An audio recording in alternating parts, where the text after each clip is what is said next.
As you know, this is the fourth round of our round table meeting on reincarnation. So, in this fourth round, we have four speakers. First of all, Dr. Dharamchandji Saab is there. After that, Dr. Jeevraj Saab, uh, uh, then Dr. Barsha Saha, and Dr. Dilip Jain. So we have four speakers. So I will now request Dr. Dharamchandji Saab. Before I request him, I will like to give a brief introduction. Just a minute, please.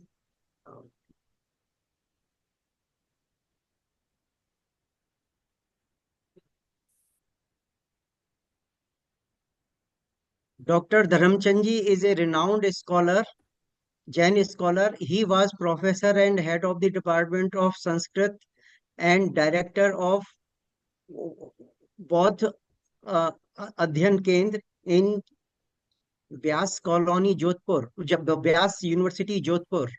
He is endowment chair in TMU, Muradabad. He is editor of famous monthly magazine Jinwani for last 35 years. He teaches young sadhus and sadhis. He has published more than 500 articles and authored 10 books and also edited 42 books. He is recipient of various national and international awards. Recently, he has been honored with the Jawahar Jyoti Award 2025 with cash of 5 lakh. He is founder president of JS. Now I request Dr. Dharamchandji Saab. His topic is rebirth, some arguments and instances. Now forum is for Dr. Dharamchandji Saab, please.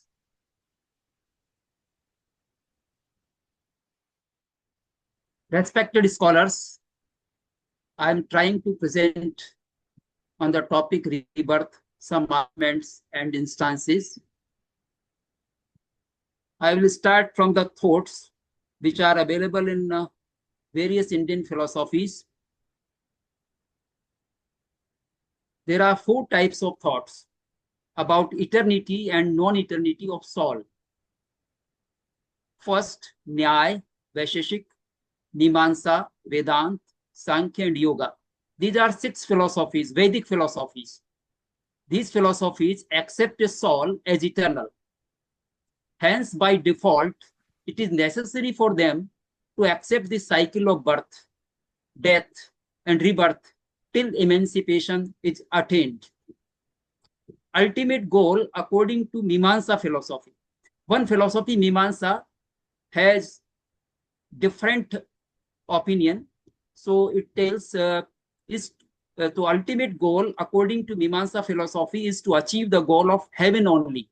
There is no discussion about Apavarga or emancipation or moksha. The second thought is of Buddhist. Buddhist philosophy has momentariness. It does not accept an eternal soul, but accepts continuity of consciousness, a chit or vijnan. It also recognizes birth, death, and rebirth till nirvana is attained. Jatak Kathas mention the previous births of Buddha. The third thought is of Jain philosophy. Jain philosophy propounds eternity cum momentariness of soul.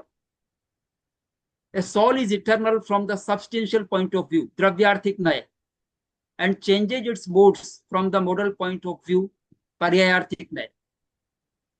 So the cycle of birth, death, and rebirth is also an essential part of Jain philosophy till its moksha or emancipation. As Agam Uttarajan Sutra explicitly mentions, Egaya Devaloyesu, Narayesu vi Egaya Asuram Kayam, Aha Kammehim Gachai. Sometimes a living being after death goes to heaven, sometimes to hell, sometimes to celestial and subhuman beings.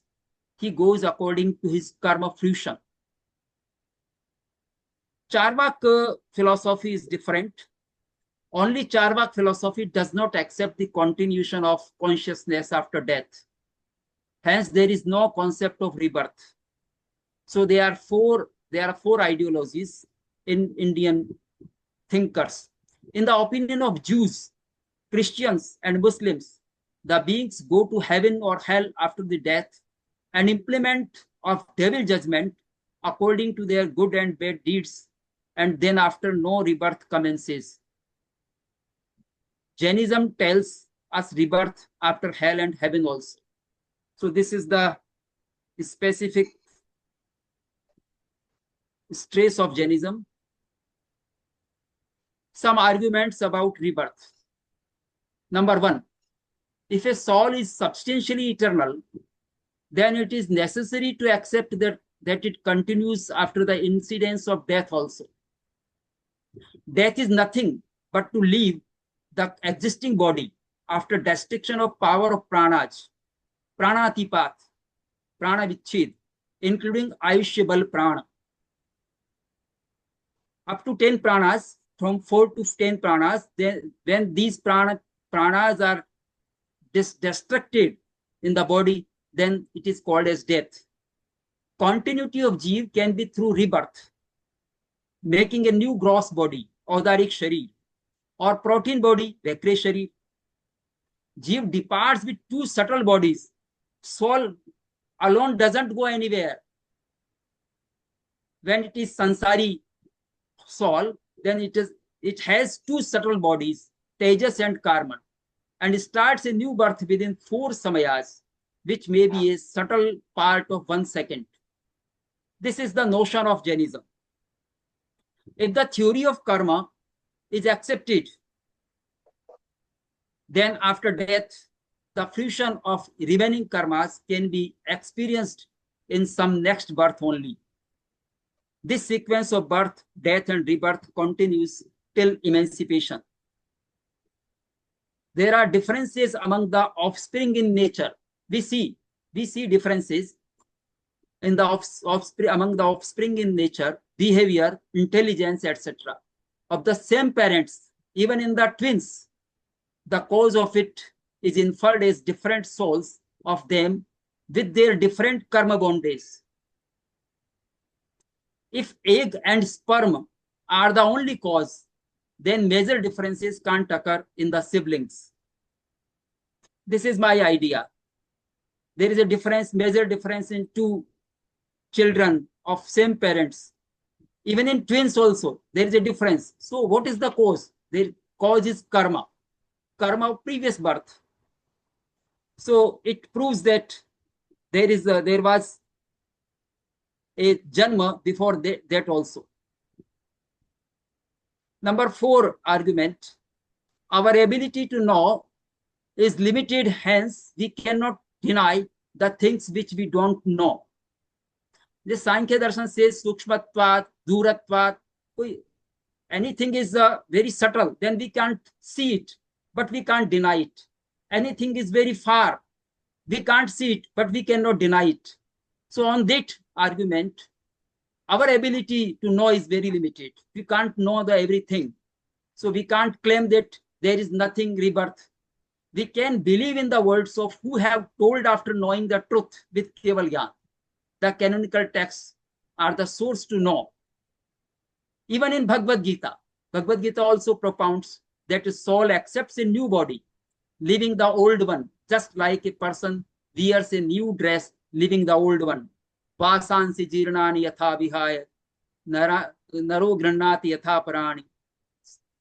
That in that way, a soul or a jeev, I should not tell about a soul, but it is jeev with Tejas and Karman bodies, with Sukshma body. Number 5, none of the scientists has become successful yet in making a living being by material things. Hence, the thought of Charvak is not sustainable, that living beings are produced by 5 or 4 elements. Charvak has an opinion that consciousness is generated through 4 elements, Prithvi, Jal, Agni, and Vayu. Some accept that with 5, even including Akash, space. So 4 elements cannot generate the this human being or any living being. Hence, concept of rebirth seems justified. Sixth, from the scientific aspect, everything in the cosmos changes its forms, but doesn't destroy completely. This rule can be applied in a conscious substance also. Number 7, every intercourse does not produce a child. Whenever an opportunity finds a jeev to take birth, enters there, and the process starts. This is the 7th. Number 8, I am quoting only in Rajaprashniya Sutra. Rajaprashniya Sutra is Upangagam. In Rajaprashniya Sutra, Keshi Shraman answers to King Pradeshi's questions. King Pradeshi was Nastic, atheist, and he was not believing in any soul. He gave many arguments that there is no soul. I have cut a body of thief. Many there are pieces, but I didn't see any soul or jeev. So there is no jeev. He told that I have kept one thief in a case with the iron case, in iron case, but he was dead, but no jeev was going to outside. I didn't see it. So he gave many arguments, but all of those articles, those arguments were from the empirical aspect. So we should see Rajaprashniya Sutra if we want to know the arguments of Keshi Shraman also. Keshi Shraman was a shishya of Parshvanath. In the tradition of Parshvanath, Keshi Shraman was a very knowledgeable Shraman. Sources to know past birth. How can we know? Sources to know about the past birth are mentioned in the Acharang Sutra 1.1 as below. Number 1, the first source is Jati Smara knowledge, recollection of past birth. Number 2, secondly, it can be known through distinguished knowers like Avdhi Gyani, Manaparyaya Gyani. Thirdly, Keval Gyani can tell about past and future births of someone. So there are 3 sources. At present, we do not have all 3 sources. We are not knowing any person who is Avdhi Gyani, who can tell us. We don't see any person as Keval Gyani, and we have no Jati Smaran Gyan.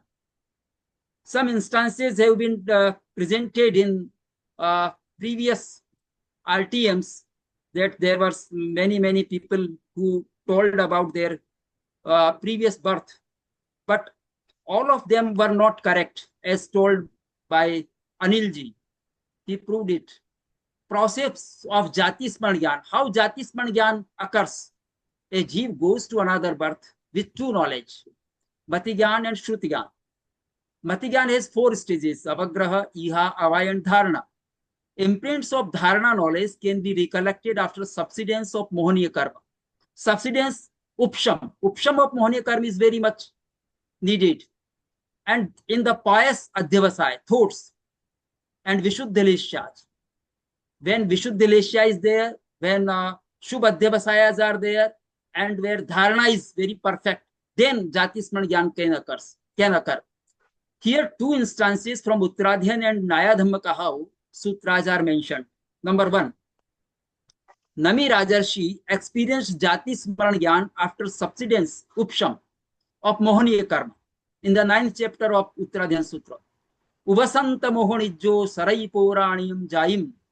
It means someone can recollect about past birth after subsidence of Mohaniya Karma. Subsidence of Mohaniya Karma is a necessity. The second instance from Naya Dhamma Kahau. In the 13th chapter of Naya Dhamma Kahau, Nand Manikar, a person Nand Manikar, became a frog in the same pond, Nand Pushkarani, which he constructed for the facility and entertainment of public. Sometime the frog heard the words from the visitors. Nand Manikar was a great man who constructed Nand Pushkarani along with 4 beautiful pictorial halls. The frog heard these words many times from many visitors. Hence a thought came to his mind. I have heard such words before also. And he started to thinking on this in pious Leshyas and pious Adhyavasai, Jati Smaran Gyan manifested in the frog. After specific subsidence comes destruction, yani Kshayupsham of Mati Gyan, upstream karma and Mati Gyanavarn karma. When Kshayupsham was there of Mati Gyanavarn karma and Upsham of Mohaniya karma, then there was Jati Smaran Gyan in frog also. And Jainism accept it. In Tiryanch also Jati Smaran Gyan can happen if he is Sangi Jeev. And the frog did Iha, Apoha, Margana and Gavishna and became able to attain this knowledge. Through this knowledge, only the bhavas, state of Jeev, of Sangi Paryaya, having mind can be known. It has been told there in Nayadham Kahau. Everyone can't recall exactly about the past. Even we cannot recall our dreams. There is some mistake.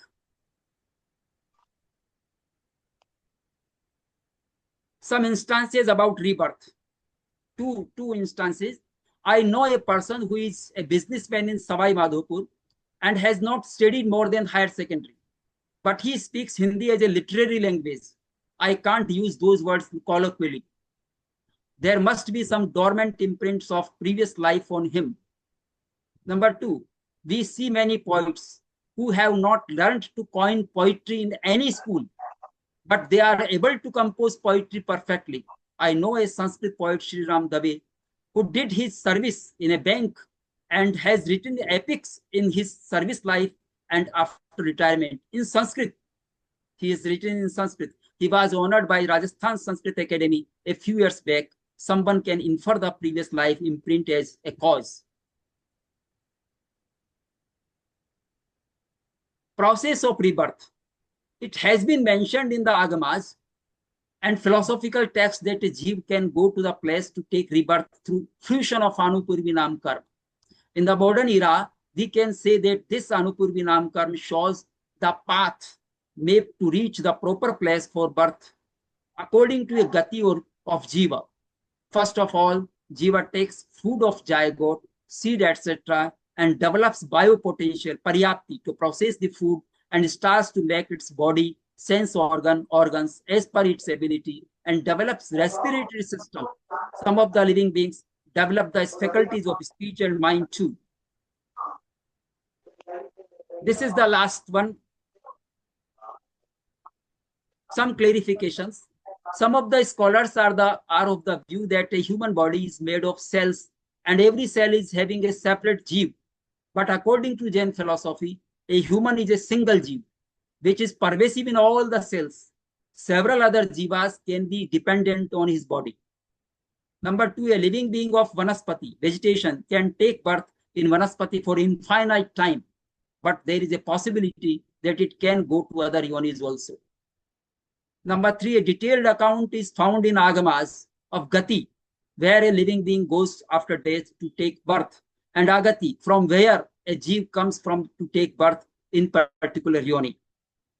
So there is bus only. Thank you to all. This is complete now. Thanks to Anilji for giving me time. Okay. And Thank you, sir. Thank you very much for a nice presentation. We will take question answer later on. Some questions are also there in our chat box. Okay. So our next speaker is Dr. Jivraj Jain. Jivraj Saab is there? Yes, please. Jivraj Saab? Anil ji, हाँ, जय जिनेंद्र साहब। जय Jinendra sir. So Anil ji, आप मेरी slide project कर सकते हैं? अच्छा, ठीक है। वो पूर्वी जी आपके पास में ये भेजा है मेल से, आप उसको डिस्प्ले कर देंगी प्रेजेंटेशन? तो सर उसके लिए मुझे 5 मिनट दीजिए, क्योंकि उन्होंने अभी भेजा है, मैंने डाउनलोड नहीं किया है। ओके, जब तक मैं इंट्रोडक्शन देता हूँ इनका। हाँ, आप ओपन करिए। हाँ, so doctor Jeevraj Jain has done PG post graduate and PhD in welding engineering from Germany. He worked with Tata Motors Limited for 21 years.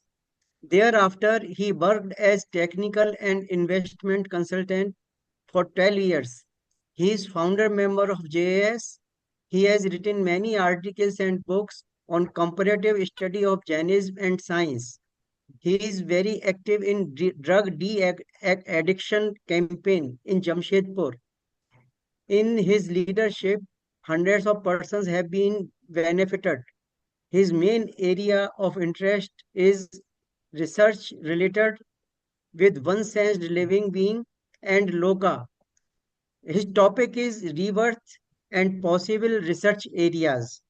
So now I request Dr. Jivraj Saab, Uh, Purvi ji will show the slide one by one and you carry on with that. okay. I Yes, start just, the slide. Acha. just, yes. Okay. Good. I have used two terms which I want to make it clear. One is jiva. I mean to say there's a soul with the audaric and vakriya body. The other word is soul. Soul is worldly soul with only karmic and Slides tejas are body. visible.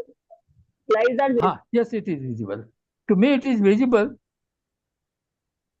Yes, it is. Okay. Okay. So next slide, please. Some aspects of rebirth in Jain philosophy. Purvi second slide.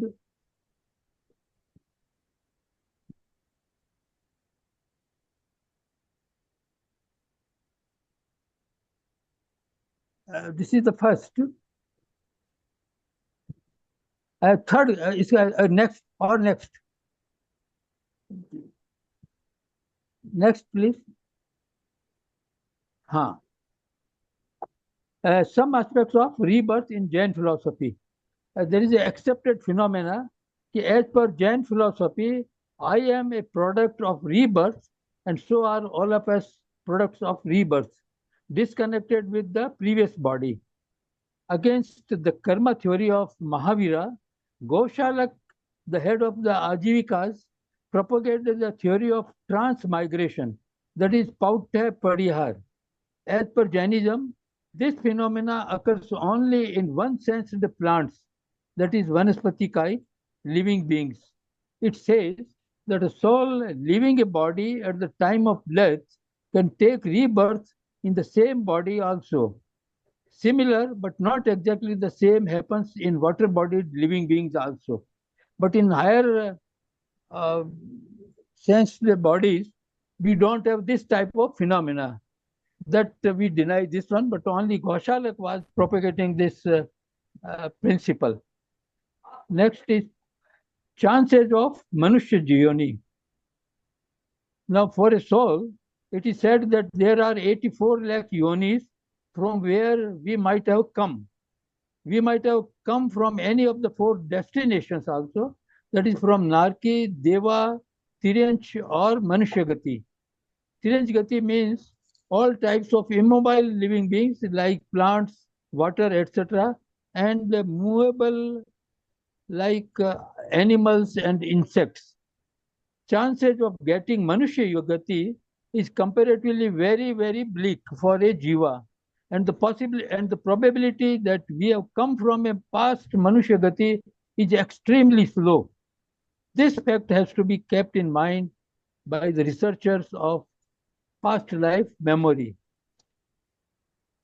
Next, please. That is formation of a body. Oh, that is the third slide, please.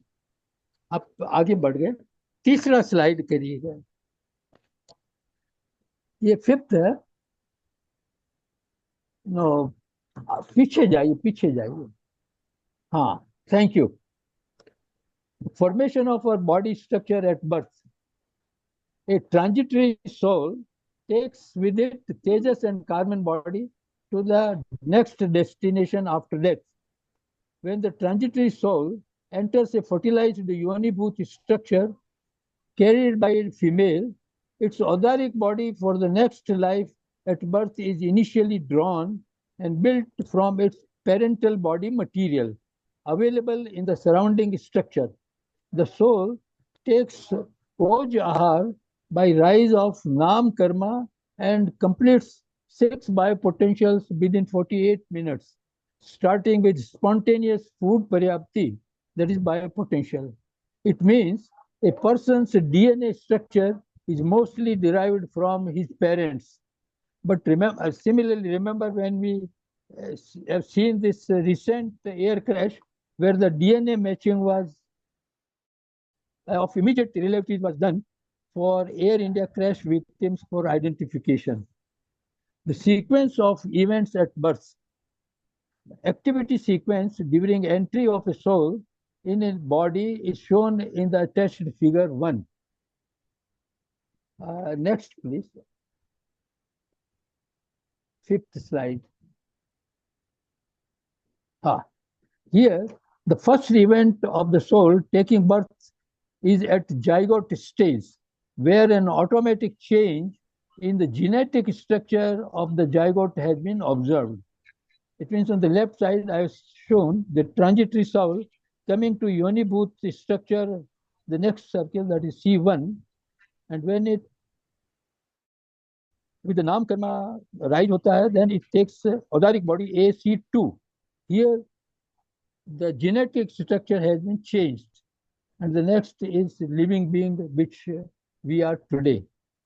And in the one समय के अंदर में, they take Ojahar and forms a multipotent juice to form the next 5 paryaptis. The last figure I have shown is the Jiva with 6 paryaptis and 10 pranas.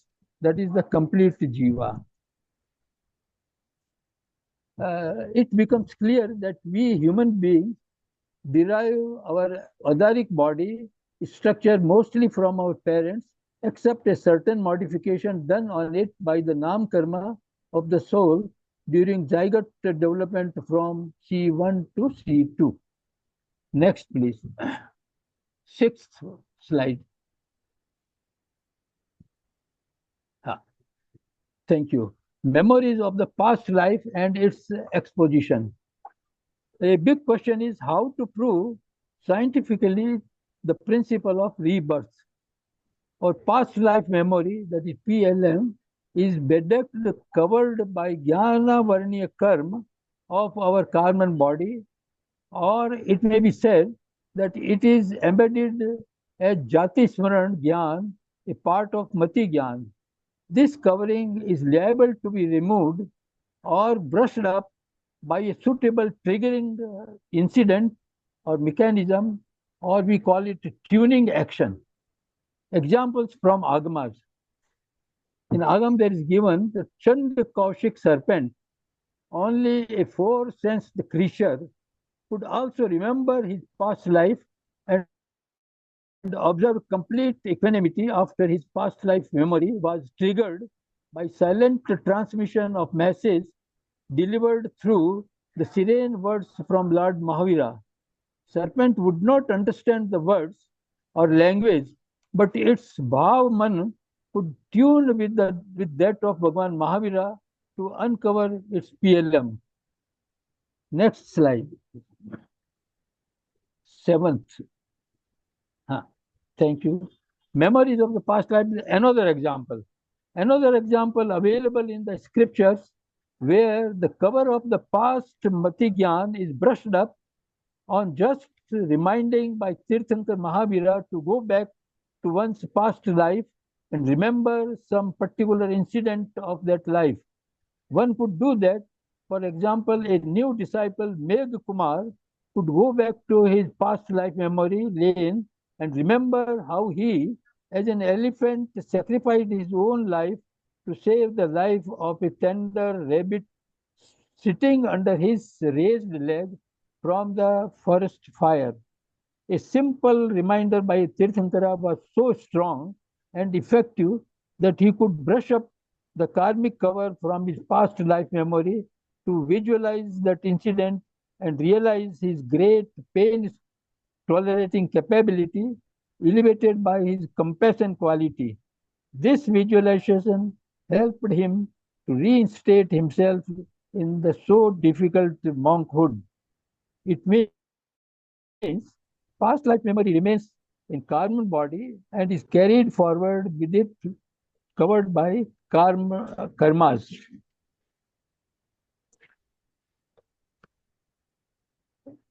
It needs to be transferred to genes during a mutation in new body.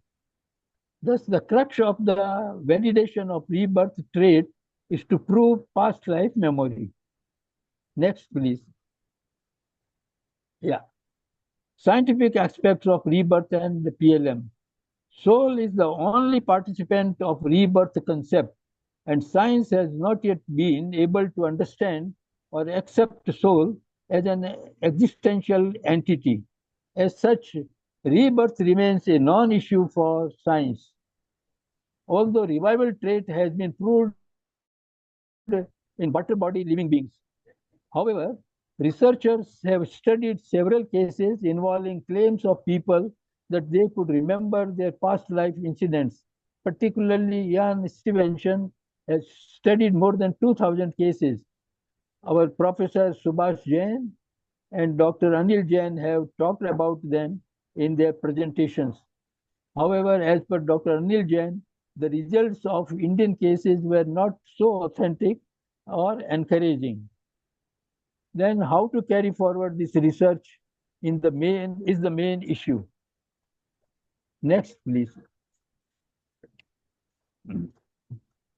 Possible research action plan. The first is our study of the available past life memory cases.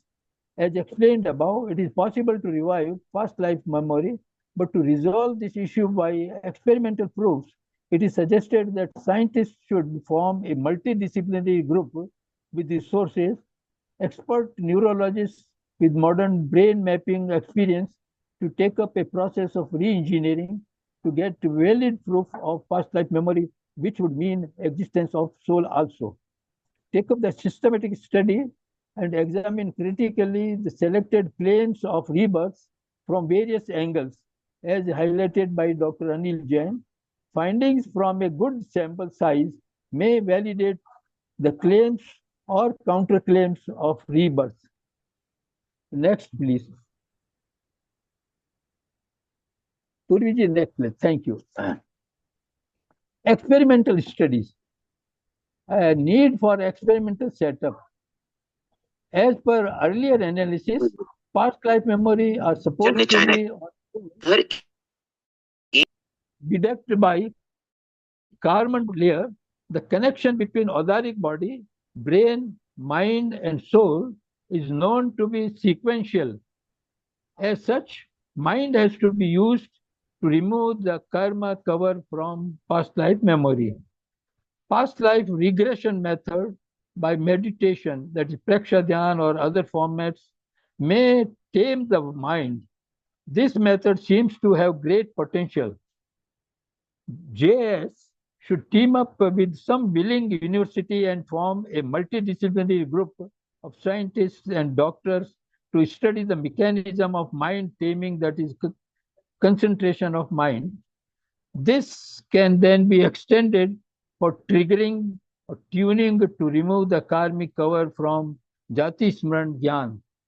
Some sadhus have claimed that by doing Peksha Dhyan and they could have past life regression. Certain level of mind concentration may leave impact on brain, and brain mapping and other modern methods of measurements may reveal the triggering location and its mechanism. Thank you all. Thank you, sir.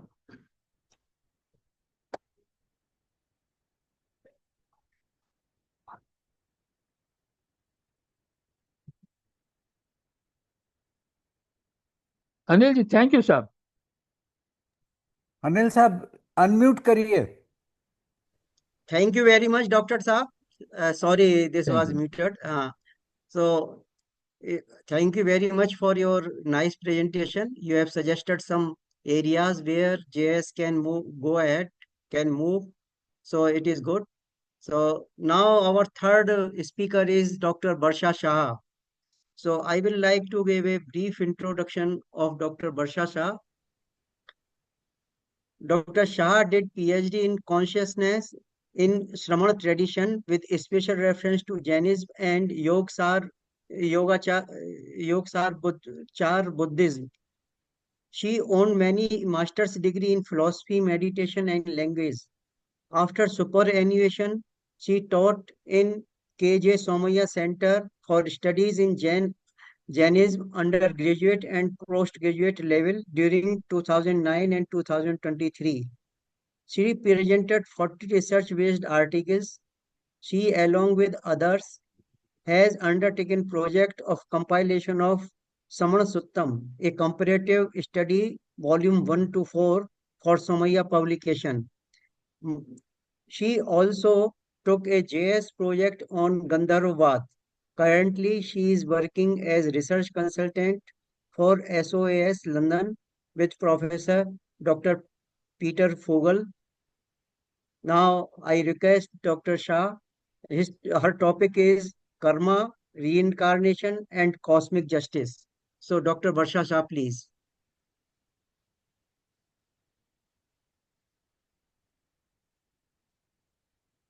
You're able to see, na? Yes. So, thank you, Anil sir, for giving a generous introduction and welcome everyone, all the scholars. And my topic is on reincarnation, karma, and cosmic justice. So, I have put a proposition that a man reaps what he sows. But according to many theory, this theory is not proper. They feel that this is very unfair because supposing a man X, if he's bearing the consequences, generally then how is it that his previous birth he must have done uh, some some unethical thing that he's bearing his consequence currently. So the proposition that a man reaps what he sows is not considered as proper by many philosophers. So here I have put up that no, incarnation is does not perpetuate the problem of evil. It solves the problem of evil, and how it solves? It solves through cosmic justice. So this is the in presentation I'll be going through it. So before that, uh, with respect to our Jain Sutra, where all thinkers have been incorporated, and that is Sutra Krutang text and Buddhist text Brahmajal. They certainly mention certain thinkers. So especially during the Mahavir's movement, when was there and Gautam Buddha were present, at that time many thinkers, being a Shraman tradition, in spite of being a Shraman tradition, various thinking uh, changed. The recent instant was given by our Georaj Jain, who said that Mankhali Goshal, that his thinking was different with respect to Paut Parivar, with respect to reincarnation. So, in this way, there were teachers who were very prominent. These teachers were Puran Kashyap, Mankhali Goshal, Sanjay Belati Putta, Ajit Kes Kamblin, Prakud Katyayan. So all these, their thinkings were very different. And this era, 6th century BC, was regarded as Shramanic movement.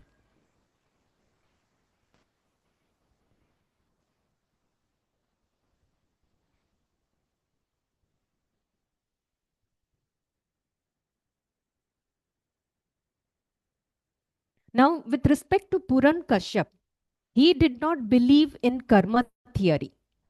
So whatever we sow, we are not reaping those karmas. So here the theory is completely different from what Jain says.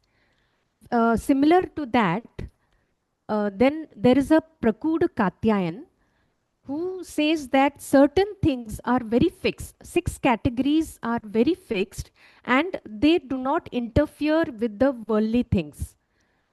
Whatever pain, pleasure that we experience, they are very normal, natural, means there is nothing to do with Atman or nothing to do with our action. So such thinking was there in spite of being a Shraman. Then there is a Ajit Kes Kambal, who is also a Shraman. His thinking was with respect to, exactly with respect to Panch Mahabhutvad, what we call as Indian materialism, or what we can say that present Charvak system. So there, this theory was tam jim tam sariram. That means whatever the sarir, the body itself is the soul.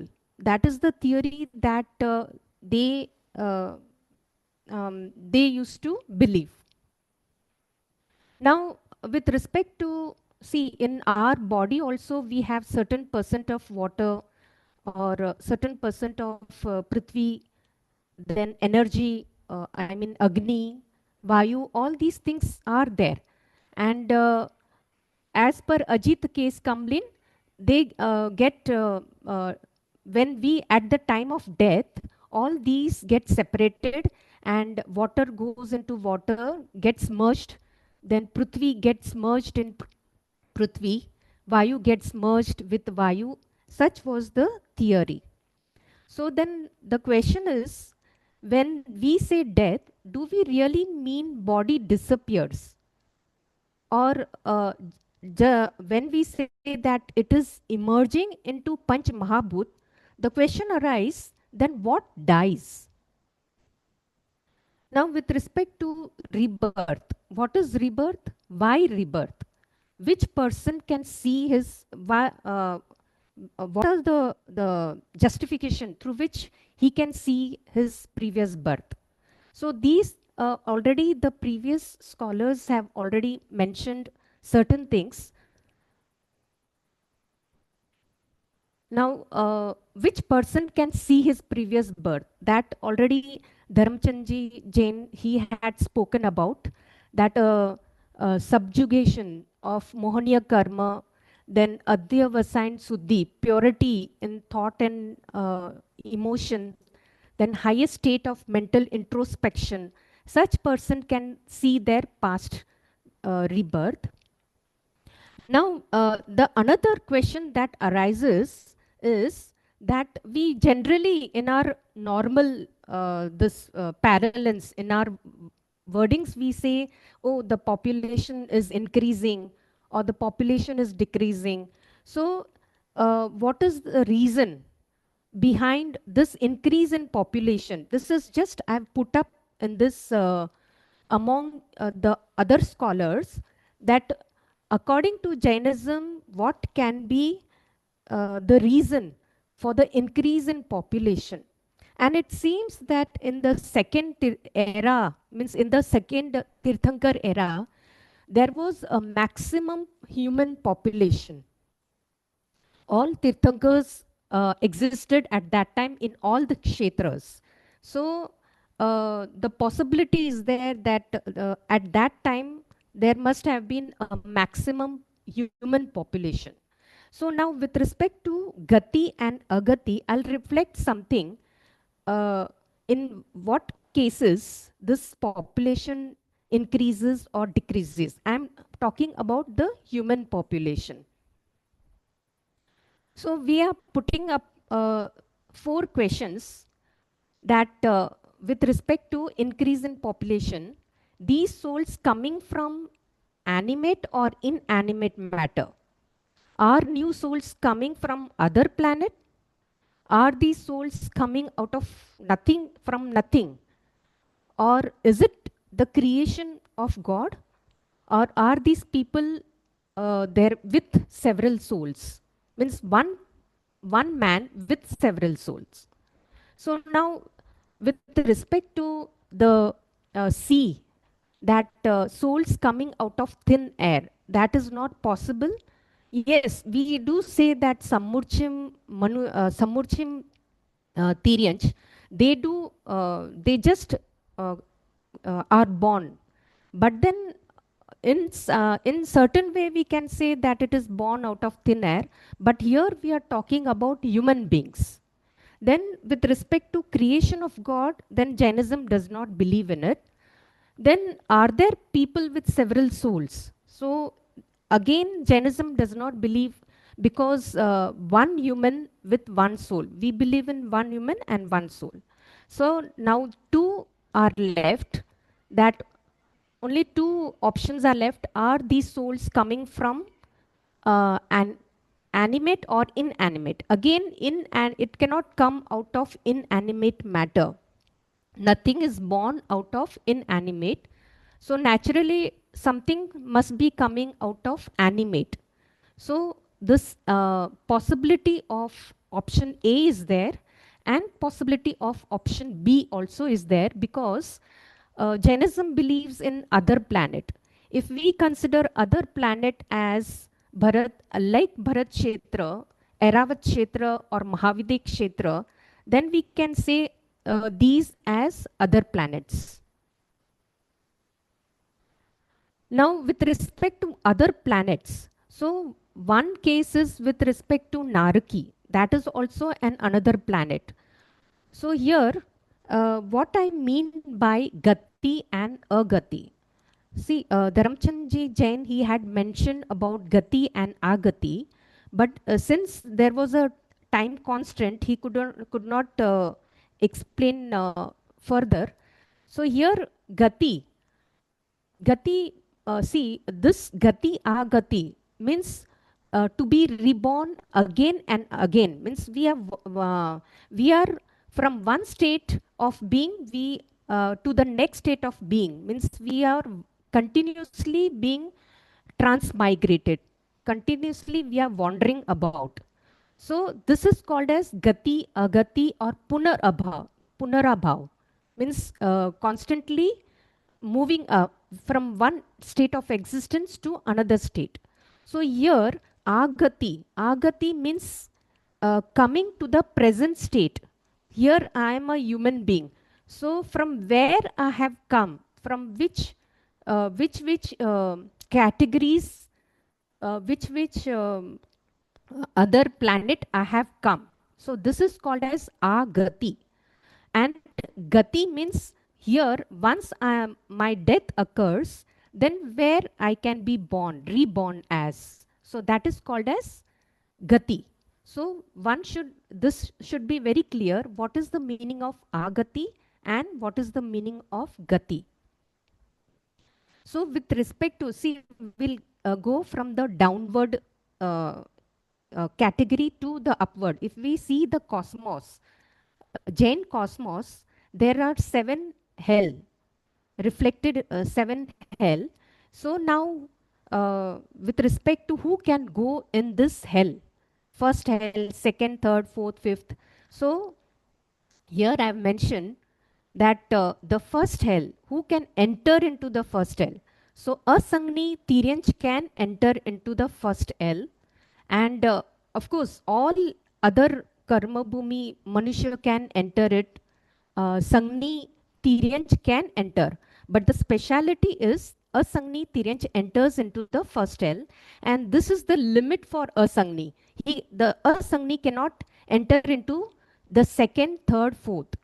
So there are limits for certain jivas entering into particular category.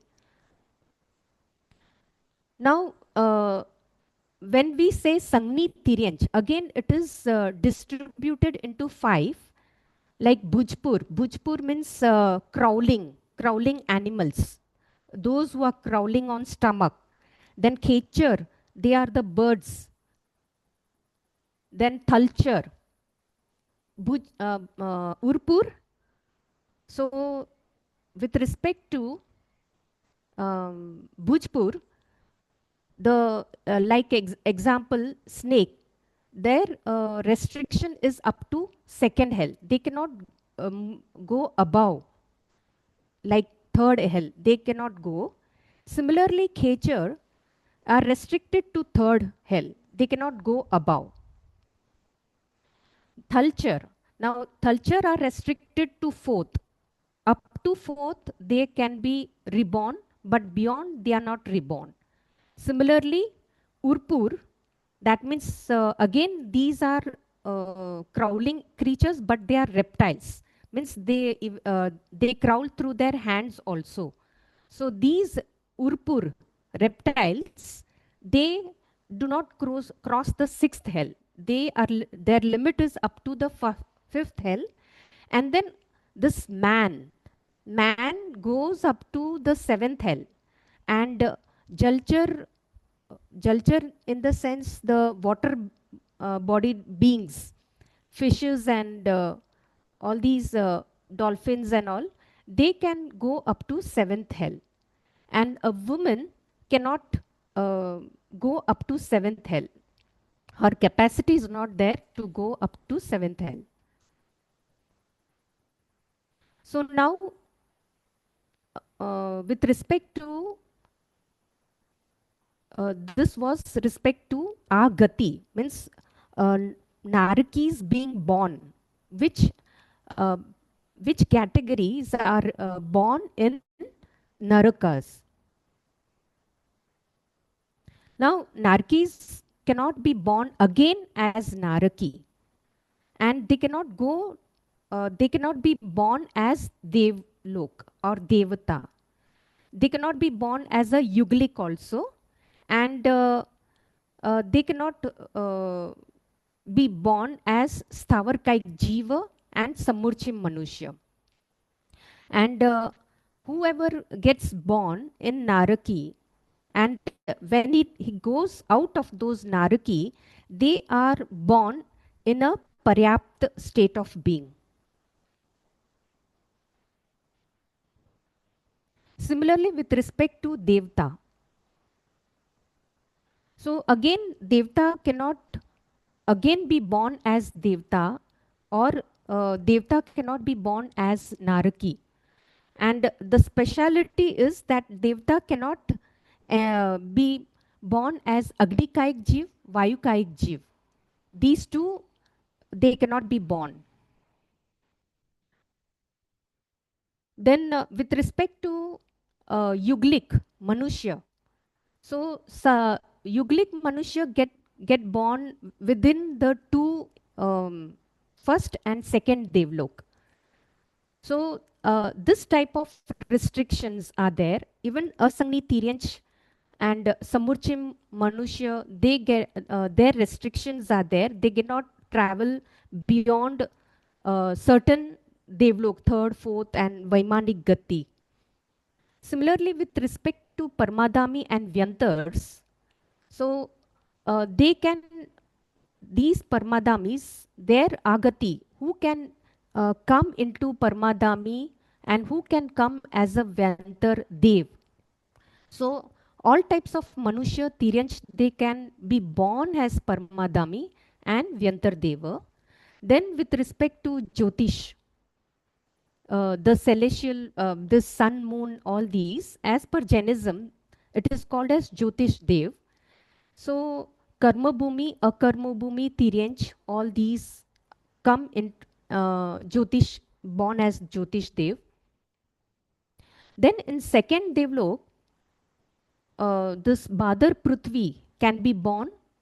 Then Pani can be born, means the water can be born. Then Pratek Vanaspati, not Sadharan, but Pratek Vanaspati, Garbaj, human, and Sangni Tiryanch. These can be born up to second. Then Yugliks are born only up to second Devlok. In spite of their simplicity, their living being, their living is as per what we say as very ecological, means they do not do much himsa. So in spite of that, they are born, their restriction is up to only second devlok. They cannot go beyond. And the reason for this is because they do not do any pratyakyan. So they cannot attend higher state of devlok. And also Tiryanch. Tiryanch are born up to 8th devlok. So we saw these instances by the previous scholars, certain instances about elephant, frog and all. So their limit is they are born up to the 8th devlok. And beyond that, ninth devlok and all, those karma bhumi garbaj manushya, they only are born. Please sum up. Please conclude. Okay, okay. So now I have given the reason that what are the reasons for certain hell, and why these hellish being do not come to us, or why the godly figure do not come to us to say that I'm born. So this has already been given by the speaker. Then I have also mentioned about Prithvi, Vanaspati, their category, and then Tirthankar, Chakravarti, Baldev, Vasudev, Kevli, Sadhu, their Gati, Agati I have mentioned. So here I have mentioned that the possibility of A and B is possible, the question. Option A is possible because we have seen from Tiryanch Gati, soul is born in Manushya Gati. Even souls from Vanaspati, Prithvi, Apkai can be born as human being. So this is very a great thing. Because my topic is with respect to cosmic justice. So there is a scope for Vanaspati Kaik Jeev or water being born as a human being. Because there is a theory that humans are born as humans and animals are born as animals. But with respect to Jain, this reincarnation, it is not so. Even Vanaspati, Prithvi, up are born as human being. Now, with So respect how many to slides are there? Please conclude. yes. With respect to this Vallabhi Council, this Devardigani Shamashraman, he is reincarnated. His reincarnation is Haran Gameshi. His previous birth. Now see, Mahavir himself has stated that Haran Gamishi transferred me during my state of embryo from the womb of Devanand to the womb of Trisla after 1,000 years of my nirvan. Haran Gameshi would live again by the name of Devardigani. This is a very important statement because Mahavir himself has uttered it. And of course, Dalai Lama, I have mentioned it. And why rebirth in Buddhism? This I've stated. What is the reason? What reason they are stating why there is a rebirth? For this, I've given some chart, and concluding. My conclusion is by going through this gati, agati, what do we get? So when we do introspection, so we will come to know the reality. So a man will, so has the slok mentioned, na chijai, bijai, ijai, hamai. So we will not do himsa, because after learning all these things, we come to know that all living beings are like one's own soul. So we should not do himsa. This is the crux of rebirth. Now, with respect to ending, here I've put certain this that the spread of poison given by Bhagavati Sutra, scorpion poison can be spread to half of Bharat Kshetra, frog poison can be spread up to full Bharat Kshetra. Snake's poison can be up to Jambudvip Kshetra, but a man's poison is up to Adidvip. So we can see Okay. the hatred, Rag and Dvesh. So only a Yes. man. Okay. Please. Okay. Finish, Yes, please. yes. Huh? Yes, yes. No. No. Concluded. Concluded. Yes. Okay. Thank you. Thank you, sir. Thank Thank you. you Thank for, you. yeah. Uh, Yes. uh. So, thank you very much, Dr. Yes, sir. Barshaji. So now our next speaker, fourth one is uh, Dr. Dilip Jain. So before I call him, I will like to give a brief introduction.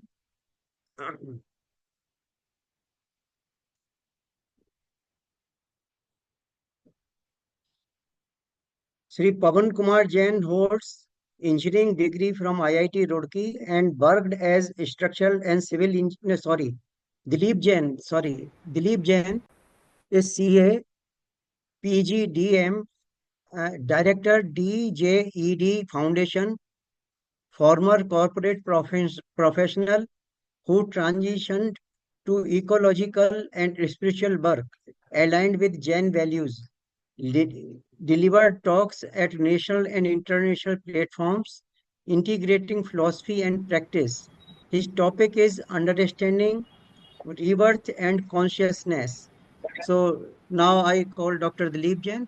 Please start your presentation. Yes, good evening. So you can see my screen. Yes. Can, can you okay, okay. So one, I'm not a doctor and I'm not a Jain scholar. I study of theosophy for last 12, 13 years.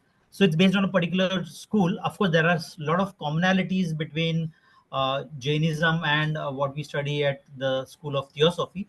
So I'll present those perspectives.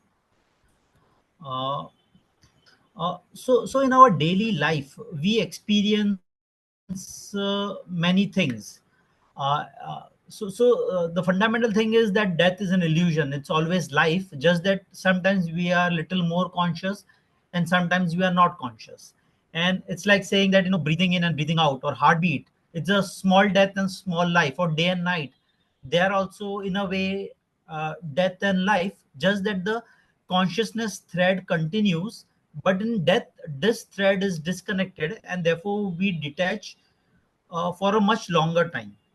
So one can even say that change of a career after a life incident or a realization or meeting a guru is also in a way a rebirth. Similarly, I work in ecological field, and we see that a seed gives a tree a fruit, and again it gives a seed. So in a way, there is life, there is growth, there is death, and there is rebirth. Similarly, soil gives rise to plant, and then it goes back to soil. So it's integration, disintegration in some way or other. And we see the similar pattern at planetary levels. For example, the hydrological or water cycle, the carbon cycle, the nitrogen cycle. So it's all going and coming back in the circle, maybe a little better, maybe a little worse the next time, depending on how it goes through that cycle. So the whole idea is about evolution a little better next time, upward and forward.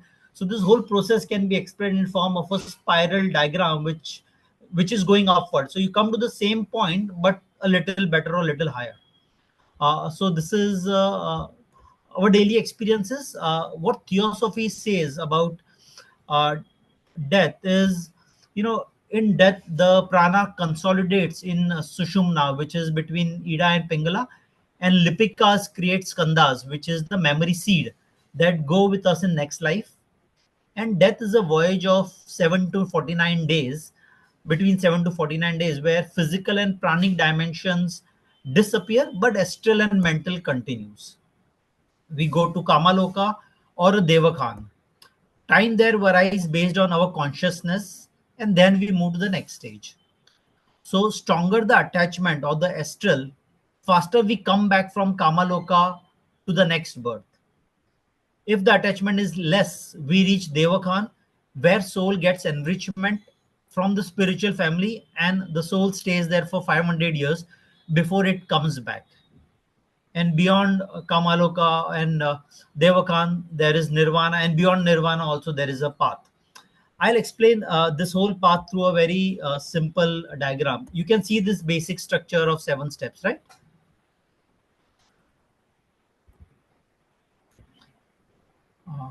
You can hear me and see this? Go to Scroll the, up. please go You to are the still to next there. slide. Yeah. Yeah. So this whole thing is explained in form of saying that there is body, there is mind, and there is soul. Body consists of 3 or 4 components, which is stula, prana, and linga, and kama manas, which is the subjective mind. Please change the Mind is slide, sir. both subjective mind and objective mind, and soul. Sorry.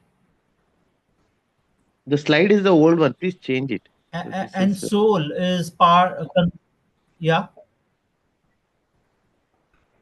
Please change the slide. No, it's a table slide that you can see. It's a table slide that you can see. Yeah. No, And we are then not the seeing soul it. is manas, buddhi, and atma. the table is You're not not seen, seeing. sir. Okay. Now, Yes. yeah. So I said that a human consists of 3 parts, which is body, mind, and soul. Body is stula, prana, linga, and kama manas. Then mind is kama manas and manas.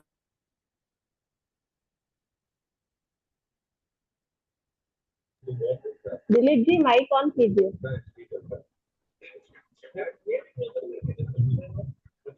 Dilip ji mike on कीजिए.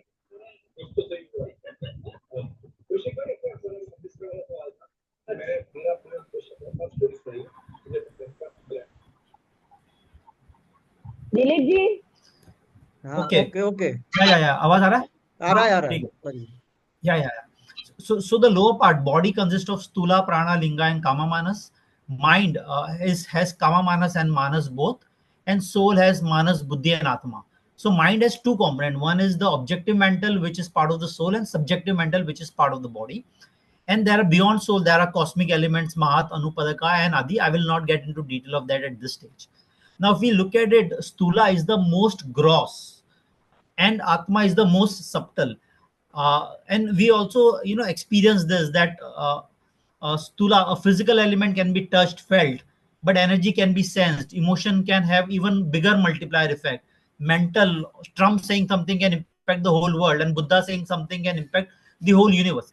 So as we go higher from stula to atma, the grossness, the physicality reduces, but the reach is much higher. And there are parallel to this also on planet earth. So earth is physical, water is energetical, which is correlated with prana. Forest or air is emotional, which is correlated with linga. And then mental has fire element, which is sun. And the sixth is intuition. So when we combine this earth and water, what we get is plant. When we combine earth, water, and air, we have animal. And when the element of fire gets added, we have humans. And we also see this also correlating with our ekindriya beindriya concepts, that in when there is tula only, there is ekindriya or touch sense, and as we move higher, the senses grow.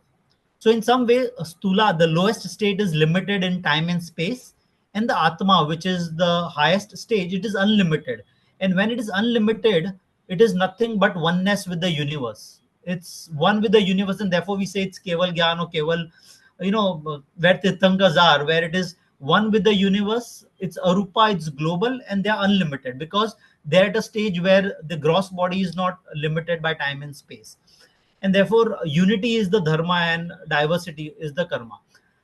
Now if we look at it, we are in fifth humanity. So in some way, the pyramids, whether it's Mount Kailash or the Egypt pyramid, they are symbol of this 4 elements of body and manas. Therefore we have this triangle as symbol, and we see that evolution of earth is similar to evolution of man, and is also similar to evolution also of a baby. When a baby is born, it gets the touch or the stula, then it gets taste, which is energetic, then it gets smell and sight and hearing.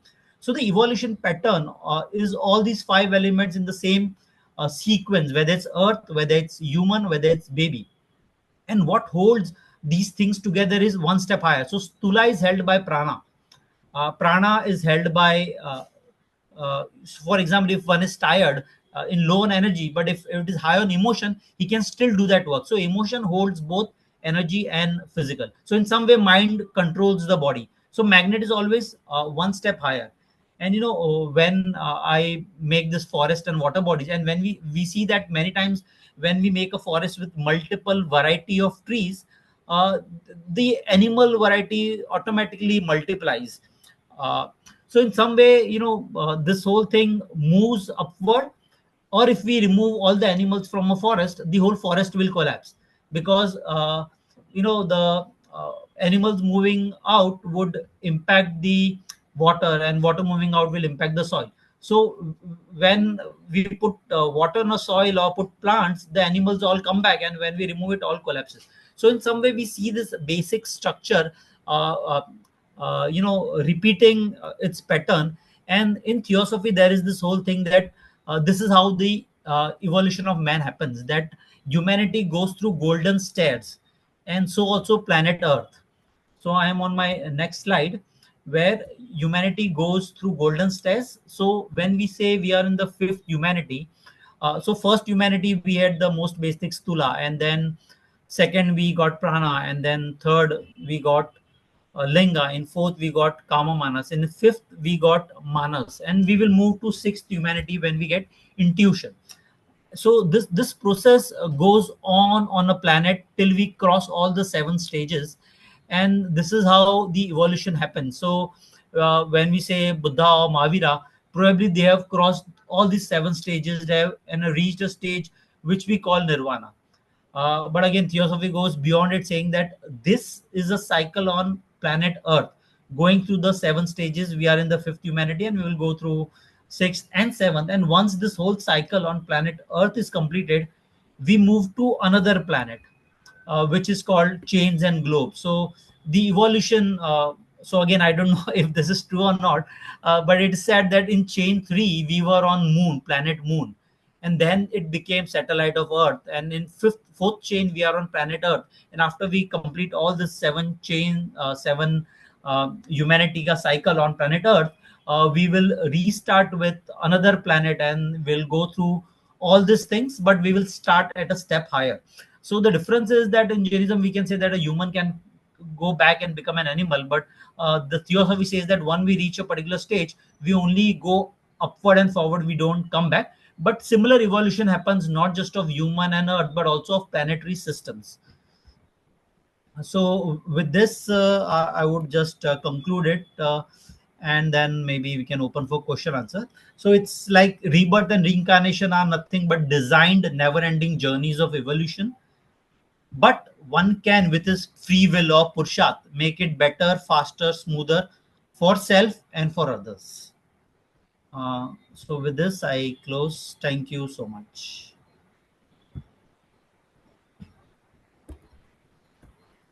Thank you, Dilip ji. Thank you very much. So now it is the question answer session. But before that, I will like to announce few things. Number one, our next and last RTM will be on 29, in which Dr. NL Kachhara Saab will give answers to some of the questions which were raised during our four RTMs. And also he will give some direction where we should move. So, and after that, full time, if definitely after his talk, there will be a sufficient time. It will be again the question answer session with Dr. NL Kachhara Saab. Number one. Number two, the people who have not given their articles so far, I request please provide your articles as soon as possible. We are going to make at least a ebook of all the articles. Third thing is we don't so far we have not seen any presentation, or our speakers have not touched a couple of points. One is the Charvak theory. I was thinking that some will take up this. And another thing is the Buddhist theories for the completion of this our topic. So at least we will like to include some article on this also in our ebook. So we will see it later on. And another announcement is some JS has some provision of giving uh, some scholarship. If anybody wants to take up some projects, please coordinate with Dr. Naren Bhandari Saab. He will also elaborate on this. Now the question session we are starting. So some of the questions are in the chat box also. So I will request please raise your hand so that you can read out your chat box questions, and one by one we will take up this. So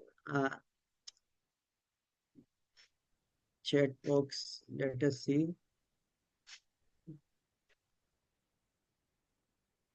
Neeraj ji, you have some questions, huh?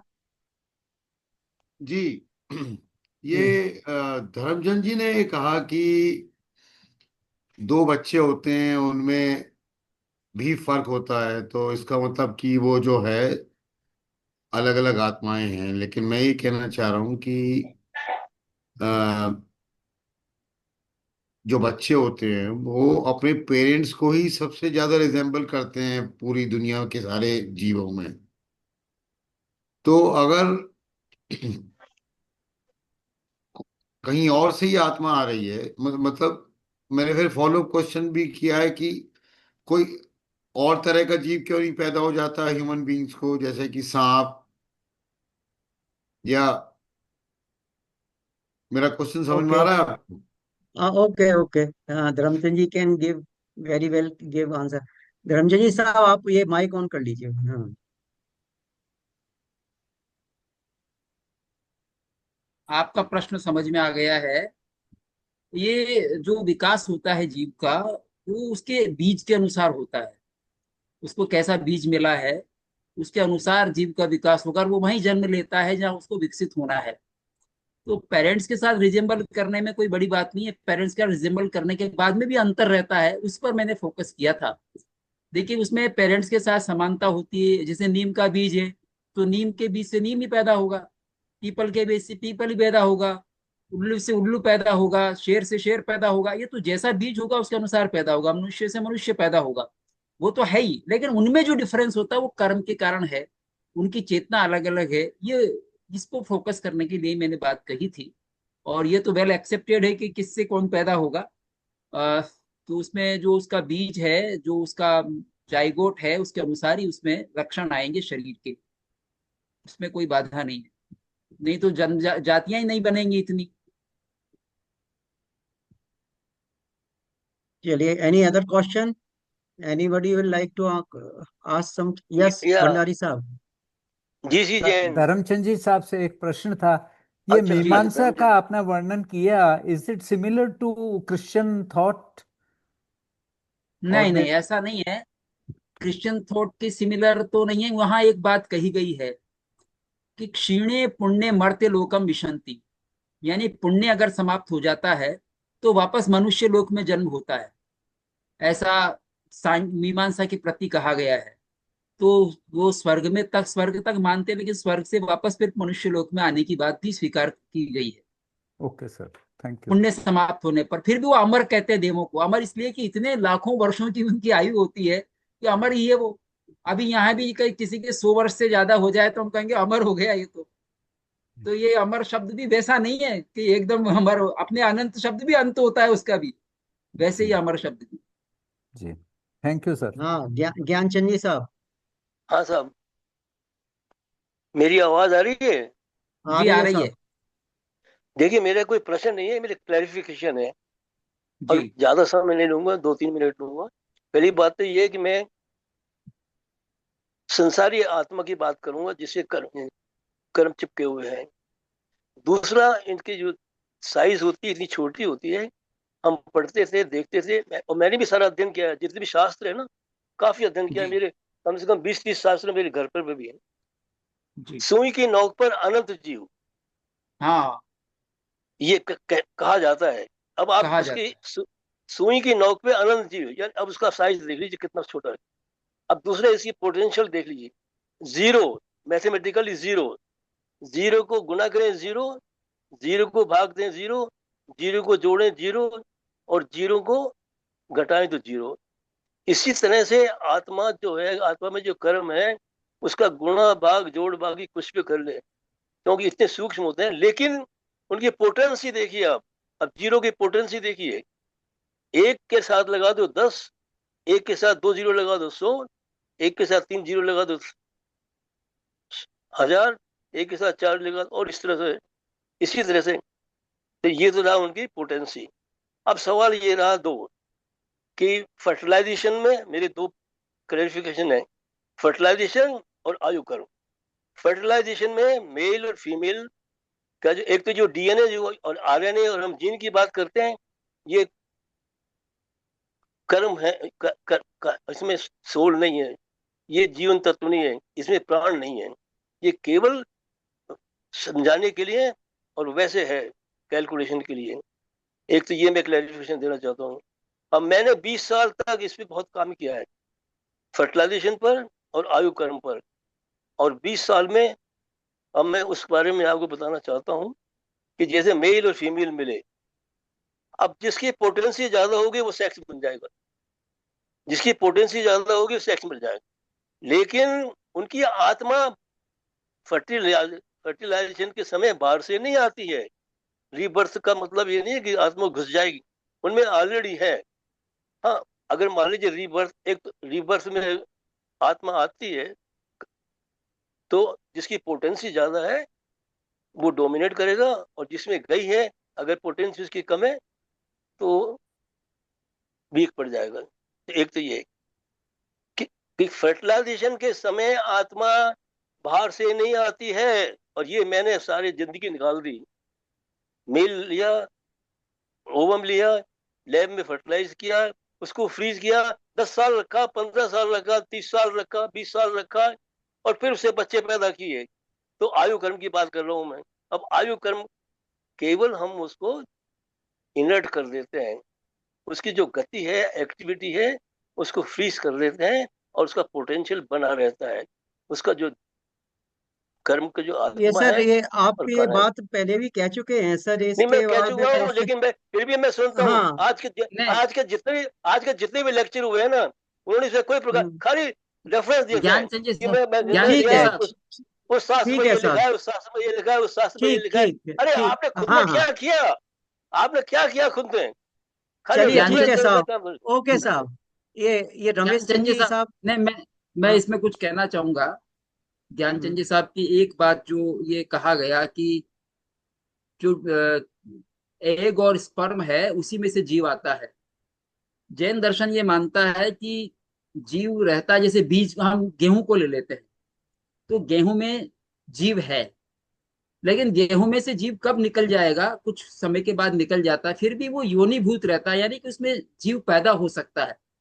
तो जैसे आप कह रहे हैं कि कई वर्षों तक हम उसको रख लेते हैं, एक को तो रख सकते हैं, जैसे गेहूं को रख लेते हैं हम, गेहूं को भंडार में भर लेते हैं तो गेहूं में बीज उसमें पैदा करने की शक्ति रहती है। ऐसे एग में भी रह सकती है, स्पर्म में भी रह सकती है। ये एग और स्पर्म चूंकि शरीर के अंदर होते हैं तो प्रयोग नहीं, नहीं किया। शक्ति नहीं, गेहूं फर्टिलाइजेशन, बात पूरी सुन लीजिएगा। दूसरी बात ये कि फर्टिलाइजेशन होता है, फर्टिलाइजेशन कर सकते हैं, उससे बच्चे पैदा कर सकते हैं। नहीं, फर्टिलाइजेशन हो सकता है, तो उसमें जब फर्टिलाइज करेंगे तब जीव पैदा होगा, तब हाँ, जीव आएगा। वो तो है, चलिए वो ये तो है। साहब, ये पुनर्जन्म की बात हो रही है, जन्म कैसे होता है उसकी बात तो नहीं हो रही खाली है जो सर। है, खाली रेफरेंस ठीक। दे करके मैं 100 हाँ, 100 बिल्कुल फैमिली रेफरेंस लिया, दे करके ही चल 50 रहा है फैमिली साहब, ठीक लिया, है। और उनसे नहीं, प्रश्न ये किया। हमारा ये ये कोई ऑब्जर्वेशन हो सकता है, ये ज्ञानचंद जी कोई साहब, ये रिसर्च नहीं है। ऑब्जर्वेशन आपका हो सकता है कि वही जीव पैदा हुआ, लेकिन जो हमारा सिद्धांत है वो ये है कि वो जीव नष्ट हो जाता है, नया पैदा होता मैं है। सिद्धांत की जैसे बात कर रहा हूँ, जैसे धर्म को फूल समझा ही नहीं नष्ट होने लोगों ने। पर अजी, मैं धर्म को समझा ही फल नहीं है। बनता है, मैं बिना उसकी फूल बात के कर फल रहा नहीं हूँ। बनता। मैं सुनिए, उसी की बात कर रहा हूँ कि जैन बिना धर्म को चलिए फूल समझा के ही धर्मचंद जी नहीं फल साहब। नहीं बनता है, लेकिन नहीं, फल जैन बनता धर्मचंद धर्म है, जी को तो साहब, समझा ही नहीं आप। है फल लोग। बनेगा। नहीं, आपका स्पष्टीकरण हो गया धर्मचंद जी साहब, अब दूसरा क्वेश्चन ले लेते हैं। हाँ, रमेश चंद जी साहब। हम्म, जय जिनेन्द्र, धन्यवाद। बहुत अच्छा जी। टॉक था। मैं थोड़ा सा ये स्पष्टीकरण नहीं कभी भी हो पाया कि हम्म, जब हम कहते हैं कि जल का है जीव, जल का है जीव, और यहाँ अब हम उदाहरण दे देते हैं जल में होने वाला जीव, जैसे मछली इत्यादि। धर्मचंद जी से और अ, वर्षा जी से खास तौर से मेरा प्रश्न है कि जल में जीव हैं वो तो जल का जीव नहीं कहला सकते। जल में जो जीव है वो तो त्रस जीव है, हाँ छानते हैं बिल्कुल। वो त्रस जीव को छानते हैं। तो जी जल काय जीव के स्पष्टीकरण कैसे हो, उसकी विवेचना होके उसको कैसे समझें। कितना भी सूक्ष्म जीव है, देखिए अगर साइंस को भी अगर हम साथ जोड़ें तो जल को हम H2O कहेंगे। ऐसे वायु को मान लीजिए कोई भी गैस है, वो एक ऑक्सीजन गैस है या हाइड्रोजन गैस है या कोई और दूसरी गैस है, तो क्या वो जीव है, ये प्रश्न हुआ। फिर और हर गैस, सॉलिड और लिक्विड, एक दूसरे में कन्वर्ट हो सकते हैं। तो ये बड़ा कंफ्यूजिंग है। जब हम 5 प्रकार के जीव बताते हैं केंद्रीय, पृथ्वी का है, जल का है, अग्नि का है, वायु का है और वनस्पति का है, तो वो जो काय वाले जीव है वो क्या है या वो कैसे हैं, जी वो कंसेप्ट कभी क्लियर नहीं हो पाता। जी मैं जी साइंस जी, में ये और बड़ा धर्म में बड़ा दोनों बातों मुश्किल है। में बात रख रहा हूँ। नहीं बिल्कुल सही है आपका। ये बड़ा मुश्किल है कि हम कैसे उसको प्रूव करें। तो लेकिन जैसे जल है उसको दो तरह का बताया है, एक सूक्ष्म एक बादर। यानी सूक्ष्म जल भी होता है और बादर स्थूल जल भी होता है। अब जल में कई रूप है, जैसे ओस भी जल है, हिम भी जल है, बर्फ भी जल है, वर्षा का जल भी है, तालाब का जल भी है, सभी तरह के जल है। लेकिन कुछ जीव ऐसे होते हैं जो जिनकी शरीर ही जल जल रूप होता है, उसको जल का एक जीव कहते हैं। अब वो समझना हमारे लिए इसलिए कठिन है कि उसको हम कैसे कैसे समझें। पर इस पर एक किताब जीवराज जी साहब लिख रहे हैं, कुछ पब्लिश कर रहे हैं, तो वो आप उनसे चर्चा कर लीजिएगा अलग से कि ये जल का एक जीव क्या है। पर वो भी जीव के श्रेणी में, ऐसी पृथ्वी का एक जीव माना गया है। पृथ्वी का एक में देखिएगा, जो सोना चांदी है ना उनको भी, और नमक को भी पृथ्वी का एक जीव माना बिल्कुल जाता है। बिल्कुल नमक भी बिल्कुल पृथ्वी का एक एक पृथ्वी से ही पैदा हुआ है। तो बिल्कुल ये सर। पृथ्वी जिसकी काया है उसको पृथ्वी कायिक कहा। ऐसे जल ही जी जिसका शरीर है वो जल कायिक जीव है। जी जल भी दो तरह का होता है, निर्जीव भी होता है, सजीव भी होता है। निर्जीव जल भी है जिसमें जीवन नहीं रहा, पर जीवन फिर पैदा हो सकता है उसमें, वो फिर योनि बन सकता है और फिर उसमें जीव जीव पैदा हो सकता है। जी, वही मैंने देखा कि सोना और चांदी को भी जीव माना गया किसी जगह हाँ हाँ, शुरू में फिर वो धर्मशास्त्रों में। निर्जीव हो जाए। जब फिर उसको वो पिघला देते हैं, गर्म कर लेते हैं, तो वो निर्जीव हो जाता है। नहीं सर, वो तो एक स्टेट बदला, सिर्फ निर्जीव का हुआ। एक खान में जब पैदा होता है तब नहीं नहीं सजीव माना गया है। नहीं सर, वो पदार्थ तो वही है, उसका स्टेट बदला है, चाहे नहीं, सॉलिड लिक्विड गैस। स्टेट बदल गया लेकिन वो निर्जीव हो और गया अभी तो बाद में। अभी अभी अच्छा लोहा है, ये पत्थर है, सब निर्जीव हो गए। अच्छा, अभी तो अभी ये प्लाज्मा, जीव नहीं है। अभी तो सर, हाँ अभी तो साइंस में plasma establish fourth state state है। तो भंडारी हाँ सर से और फिजिक्स ये जो ये जानते हैं मैं एक उनसे भी साहब एक मेरा प्रश्न है। क्लैरिफिकेशन देना चाहूंगा रमेश जी को। जी सर। जी रमेश सर। जी, जैसे कि जल है, जल के अंदर जो विकल्प हैं, एक जल जीव, जल काय, जल कायिक, इस तरह बिल्कुल, से चार भेद किए गए हैं। 4 भेद हैं, तो बिल्कुल जल सब। तो एक सामान्य है, जैसे कि हाइड्रोजन और ऑक्सीजन को मिला दिया वो हो गया जल है। और जब ये जल जीव मर जाता है, जैसे बॉईल करते हैं उसको अचित कर देते हैं, तो जो बचता है वो जल काय, जल काय होता है, उसमें जीव निकल गया। और जलकाई जीव वो है जिसके अंदर के जीव ही साथ में है। तो एक तो ये है। दूसरा, जो जलकाई जीव आप जो कह रहे हैं, या स्थावर के भेद से, तो ये है जो मैंने आपको बताया। और हम्म। त्रस के भेद से जो आप कह रहे हो जलकाई जीव, उसके अंदर ये मछली, मेढक, ये सब जो भी है, फिश वगैरह, वो सब आ जाएंगे। तो ये मेरा विचार है। इसमें नहीं आपको सही है, कोई और आगम कुछ के आधार कंफ्यूजन हो पर है। तो बताइए। नहीं सर, वो तो त्रसजीव है, उनको तो पंचेंद्रिय भी है वो तो। उनको हम ठीक है, जलकायिक हाँ। कुछ कैसे, उनको मिला ही नहीं सकते कैसे भी। वो नहीं जीव तो नहीं, वो सिर्फ जल में जल में रहने वाले रहते। जीव, नहीं नहीं, सर जो जल में वो जीव विचरित तो करते सिर्फ हैं वो जल में रहने जलकाय वाले हुए। कहलाते हैं, जलकाय जीव। जल में हाँ रहने वाले जीव अनेक हैं, तो वो भी जल में हाँ रहने वाले हाँ जीव हैं। हाँ, तो लेकिन उनको हम जल से नहीं जोड़ सकते, वो तो जल बिल्कुल उनकी सेपरेट। काया नहीं है ना, काया नहीं तो हाँ नहीं, अलग है उनकी। वो हाँ, अलग तो वही चीज हो जल गई। का जीव क्या है, प्रश्न तो वही है। सर जल मैं का बोलूं जो, कुछ, जी सर, अगर हाँ बिल्कुल हाँ बिल्कुल if सर, I have the भंडारी बोलिए सर। permission. बोलिए। Bhandari ji sir. Hmm, when when H2O का केस लेना, तो when it is steam it is going in the random direction, it is not organized. When you make water, then it is only not H2O, but there is a chain of H2O is formed. It becomes very organized. so organized that it can reproduce itself. When you make ice or snow, then their crystals are formed. They are highly organized. So those you can call Jeev, because it is, if you define life as orderliness, if there is order, then it becomes Sachit. This is what my proposition is. When it is random, it is steam, then it is, जब boil करते हैं आप तो अचित्त हो जाता है. जब आप उसको ठंडा करते हैं, क्रिस्टलाइज करते हैं, तो ये it is very well known कि जो H2O आप कहते हैं ना, उसकी वैलेंसी पूरी सेटिस्फाई नहीं होती है. H2O remains as a molecule, but it attaches to another H2O and makes a chain. And at certain stage, it can reproduce itself. When that reproduction phenomena starts, then you can say it is जल कायिक जीव. ऐसा मेरा मानना है. Sir आपकी बात ये ठीक सर है, मैं इसको सर ये विरोध नहीं लेट कर रहा. नहीं रमेश जी, पूरा रमेश जी सर पूरा मैं कहता इसमें छोटा सा, वायु का एक किसको कहेंगे फिर? Same तो thing यही happens बात in है. air. सेम जो सर ये मैं एक तो मैं ये कह कि जो जल के लिए बात कही वही वायु कायिक के लिए, वायु के लिए है, वही जितने भी स्थावर है उनके लिए है. लेकिन मैं एक अपना स्टेटमेंट करेक्ट कर दूं, ये जो मछली वगैरह को जल कायिक जीव नहीं, जलचर जीव कहा है. जल काय नहीं, जलचर, थलचर, नवचर, ये जल सर वो कायिक नहीं है. वाटर क्रिस्टल्स पर एक वो तो इनका हाँ, इनका शरीर ही का जल हो वो जल कायिक होगा. हाँ वो जल बिल्कुल बिल्कुल. कायिक होगा. एक मैं सर इसमें ऐड वो करना चाहूंगा कि जल, जो हम जल, जैसे गिलास में जल है तो उसमें बहुत सारे जीव हैं, एक जीव नहीं है. एक जीव की जो आकार है ना, वो बुदबुद कहा गया है, बुदबुद स्थितिक, यानी बहुत ही छोटा बूंद की तरह से एक जीव होता है. बाकी उसमें जब हम जल का तो बहुत समूह है, वो तो बहुत अनंत जीव है उसमें. सही है. चलिए सर, धन्यवाद. सर वो वाटर चलिए और क्रिस्टल्स पर वर्क हुआ है, वो पढ़ सकते हैं sir. Water crystals by Masaru Emoto. तो अपना भाव कैसा जागता है और क्रिस्टल्स कैसे फॉर्म होते हैं. नरेंद्र सर आप करेक्ट बोले, वो बोलते हैं वो वाटर क्रिस्टल्स में जो ऑर्डरलीनेस होता है, वो ऑर्डरलीनेस अपने भाव पर रहता है सर. Exactly. वो हाँ, तो वो बुक है water crystals by Masaru Emoto, वो रिसर्च हो गया है, उसमें पढ़ सकते हैं sir. I agree with you. नहीं, ये ठीक है. सर और मेरा ये जैसा धर्मचंद जी साहब से एक प्रश्न जी था जी. कि अपने जो ये मनोवर्गणा बनती है वो तो बहुत सूक्ष्म होती है, वो तो चतुर्स्पर्शीय जो भी है. हम्म. और ये जो स्थूल जो शरीर बनते हैं, जो स्कंद जी बनते हैं आगे बढ़ के, जो जी. महास्कंद वर्गणा वगैरह जो कहते हैं, तो उसके अंदर ये मनोवर्गणा का समावेश हो सकता है. I mean what I am trying to ask is कि all these atomic things or coarse material things, do they have manovargana? They can include manovargana.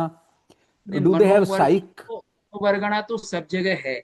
उसको ग्रहण कौन करता है और कौन मन बनाता है, उसी में काम आता है. उसको ग्रहण करने का सामर्थ्य होना चाहिए, वो वही ग्रहण कर सकता है जिसमें वो पर्याप्ति होगी, मन पर्याप्ति. वही मन को ग्रहण कर सकता है, उसको मन रूप में परिणत कर सकता है. बाकी मनोवर्गणा तो सब जगह है. नहीं, not separately as a part of a महास्कंद वर्गणा या जो भी है. वो कह सकते हैं, उस रूप में कह सकते हैं, सारी वर्गणाओं को शामिल करके कह सकते हैं. नहीं, मेरी प्रॉब्लम इसलिए अराइज हुई सर कि if we take a group of atoms which we consider as lifeless, then अच्छा. why a particular atom will come out, because they are all identical. तो उसमें कुछ साइकिक या कुछ भाव या ऐसा होना चाहिए, ऐसा लगता है. मतलब साइकिक या भाव तो आत्मा से भी हो सकता है, चेतना से भी. हाँ, वो तो होता ही है. पर ये स्थूल जो जो नॉन लिविंग थिंग्स हैं, उनमें भी मनोवर्गणा हो सकती है या नहीं? नहीं, मनोवर्गणा तो होती है, मन नहीं होता. कैसे होगा? मनोवर्गणा ही होती है, मन नहीं होता. वो तो जड़ है ना सब. नहीं तो जड़. मन भी जड़ है, लेकिन मन का निर्माण जीव ही करता है. Okay sir, thank you. जितना ये मेरा हमारा जो question Anil ji ji, I have one बोलिए, जी question जी बोलिए for सम्मी जी, Dilip हाँ Jain. बोलिए. He just discussed that death is voyage between 7 to 49 days. What is the reference for this? And who said this? And where it is taken from? And I didn't agree with that. And if there is any logic behind it, or who told this, or any authentic book reference, if you have, or Yeah, any person's view, I want to know. Secondly, the 7 steps he discussed, no? I think it's not so clear. It's not clear.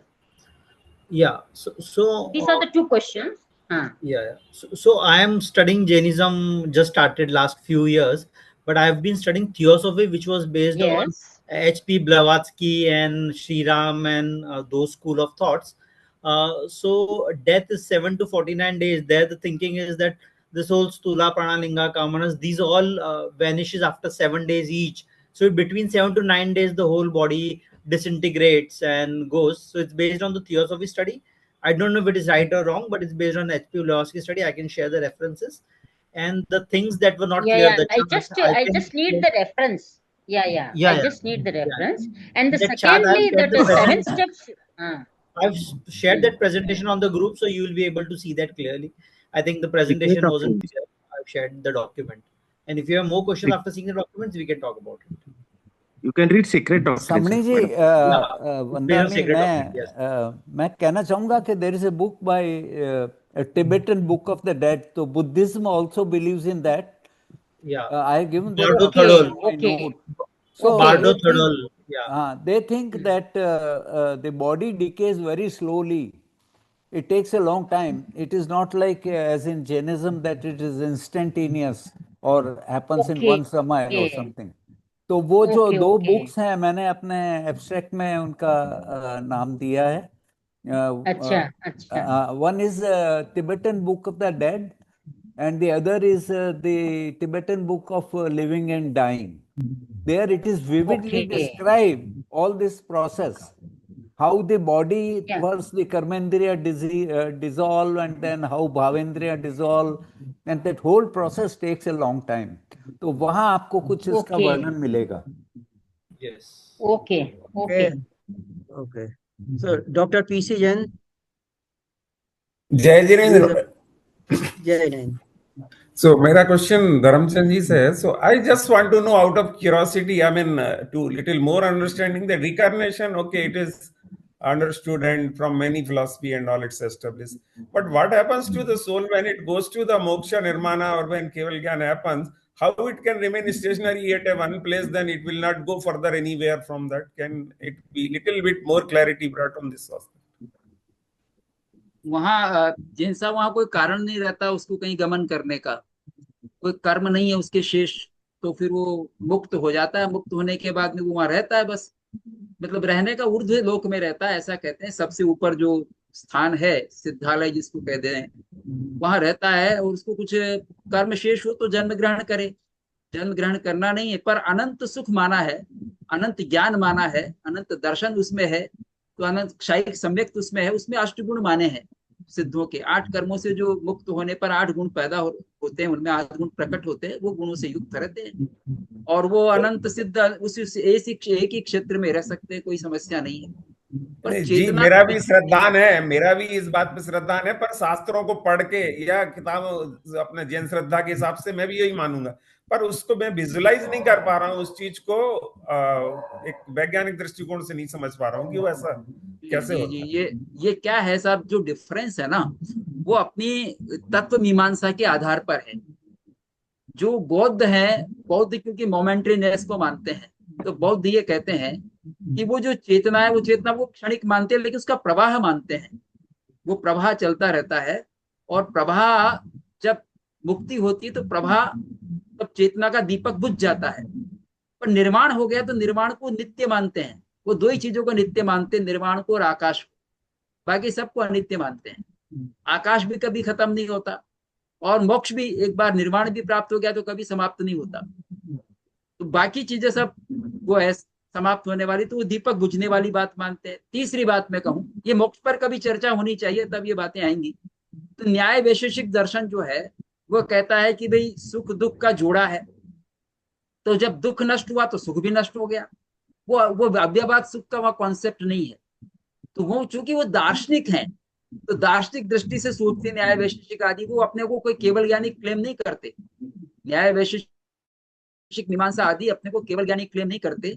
और ऐसा केवल एक चिंतन है। सांख्य का भी इसी तरह का चिंतन है। तो वो विवेक ख्याति के द्वारा मुक्ति की प्राप्ति मानते हैं, और योग दर्शन में भी कैवल्य मानता है। तो वो सब अब अपने अपने ढंग से कहते हैं, बल्कि न्याय वैशेषिक तो ये कहता है वो ज्ञान से भी रहित हो जाता है। हम तो अनंत ज्ञान मानते हैं, क्योंकि हमने जो माना है, अब देखिए इसको सिद्ध करना मुश्किल है कि उन्होंने तो चिंतन से माना है, हमारे यहाँ तो आगम में जो कहा उसको हम स्वीकार करते हैं। और हम कैसे उसको जाने, ये तभी जान सकते हैं जब हमारे में वैसा ज्ञान हो जाए। हमारे में वैसा ज्ञान नहीं होगा तो हम केवल तर्क से जान सकते हैं या आगम से जान सकते हैं। जानने के चार सोर्स हैं मुख्य। तो उनमें या तो हमारा इंद्रियजन्य ज्ञान है, या हमारा बुद्धिजन्य ज्ञान है, या हमारा जो अलौकिक अतीन्द्रिय ज्ञान है, या हम किसी से आगम आदि से जान सकते हैं, या अनुमान से जान सकते हैं। अनुमान से जान सकते हैं, अनुमान करके यानी लॉजिकली जान सकते हैं। तो लॉजिकली जाने, बुद्धि से जाने या लॉजिकली जाने, या फिर किसी और टेक्स्ट से जानेंगे। तो हम जिस बातों को न तो लॉजिक से जान सकते हैं, न खुद जान सकते हैं, उनको आगम से मानते हैं। तो आगम से मानना पड़ेगा कि वो वहां रहते हैं, क्या करते हैं, ये तो हमारे लिए तर्क का विषय तो हो सकता है, पर हम उसमें डिसीजन कुछ नहीं कर सकते। जी, काफी क्या कुछ जितिन जी आपने आपको कुछ समझाने पूछना की है? कर दी। हेलो। जय हाँ जिनेन्द्र। जितिन जी। हाँ नमस्ते, जय जिनेन्द्र। जो सर का जय जी प्रश्न था ना, उसमें एक जो जनरली उसका आंसर देते हैं सभी, सिद्ध जीव जो है, सिद्ध में, सिद्ध भगवान में जो जीव है, सिद्ध क्षेत्र में जो जीव है, जो सिद्ध हो चुके हैं, वो है ना, उनकी भी अनंत ज्ञान और अनंत पर्याय रहती है। सिर्फ उसमें ऐसा है कि बिकॉज उनमें कोई अभी कर्म शेष नहीं रहा है, उसके कारण वो अनंत पर्याय और अनंत गुण, वो कोई भी वापस संसार में आने का कारण ही नहीं बचता है, कर्म से कनेक्ट होने का कारण ही नहीं बचता है, जिसके कारण वो कन्वर्ट होके वापस परिभ्रमण करे। ऐसा जैन दर्शन।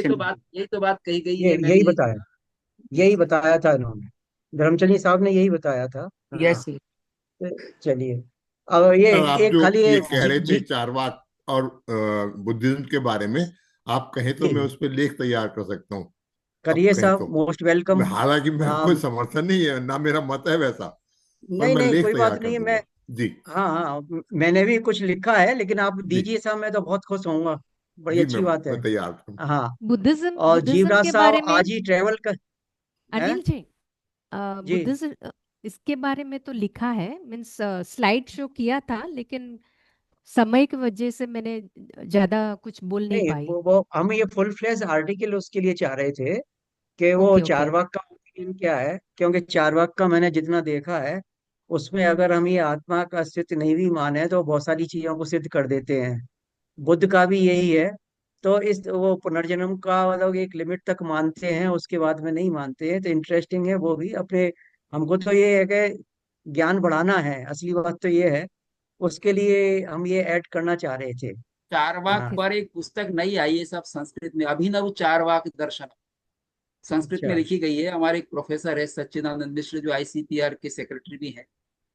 तो उन्होंने हम्म। चारवाक पर किताब लिखी। चारवाक का स्वतंत्र ग्रंथ तो कोई मिलता नहीं है, अलग अलग जगह अलग अलग हाँ बातें मिलती हैं। हाँ स्वतंत्र उन्होंने नहीं वो है। नया, हाँ। नया ग्रंथ लिख दिया, जी जी जी। संस्कृत एक मैं कारिकाओं खाली में। ये जीवराज साहब आज ही ट्रेवल करके लौटे हैं, फिर भी उन्होंने आज हमारा साथ दिया। और उन्होंने जो कुछ पॉइंट सजेस्ट किए अपनी फर्दर रिसर्च के लिए, वो भी जेएस में ध्यान देने योग्य है। तो ये बड़े अच्छी बात है। तो मेरे ख्याल में अभी तो और कोई क्वेश्चन नहीं है, तो हम यहीं पर समाप्त करते हैं। लेकिन हमारी उस रिक्वेस्ट को ध्यान रखिए कि आर्टिकल जल्दी से जल्दी दें सारे स्पीकर्स। और अगला जो है 29 को है, जिसमें कि कछारा साहब जितने भी क्वेश्चन पूरी तरह से आंसर नहीं दे पाए या क्लैरिटी के साथ नहीं दे पाए, उनका आंसर देंगे। और उन्होंने कुछ क्वेश्चन आंसर ऑलरेडी तैयार कर रखे हैं। और इसके बाद भी अगर किसी को कुछ क्वेरी होगी तो वो उसका आंसर देंगे। कछारा तो साहब अभी ये एक अटेंड कर हमको। रहे हैं, अटेंड जी कर रहे हैं कुछ। कछारा साहब हाँ जुड़े हुए हैं। 29, या 29 नहीं, आज तो नहीं है, 29 को जुड़ेंगे। वो उनका ही अच्छा लेक्चर रखा है फुल फ्लैश। तो अच्छा। ये, हाँ। तो ये इसके साथ में अभी और तो कुछ है नहीं पॉइंट मेरे ख्याल में। ये